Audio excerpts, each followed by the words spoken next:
The President of the United States of America, Donald Trump, has made one thing absolutely clear. If Iran refuses to permanently give up nuclear weapons, there will be no deal, and the war will continue. No compromise, no middle ground, just pressure and possibly escalation. Behind that statement is a deeper story most people aren't seeing. Just days ago, peace talks between the United States and Iran collapsed after long negotiations failed to resolve one critical issue: Iran's nuclear program.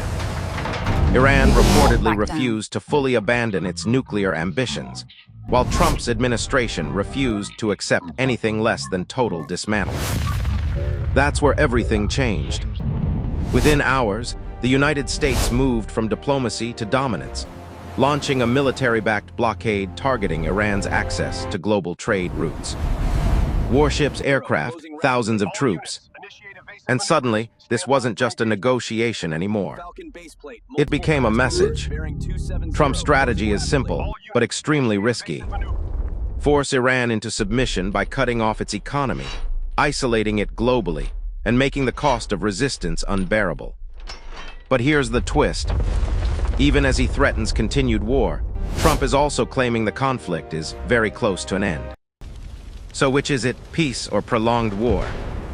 That contradiction is what's making this situation so volatile. Because on the other side, Iran isn't backing down either. Despite heavy strikes, economic pressure, and global isolation, analysts say Iran's leadership has actually become more hardline, not weaker. And that means one thing.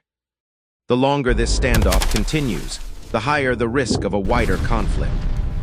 Now add another global player into the mix, China. Trump claims that China has agreed not to supply weapons to Iran, signaling a potential shift in global alliances. But Beijing has already criticized U.S. actions as dangerous. So while diplomacy is collapsing in one room, power politics is rising in another.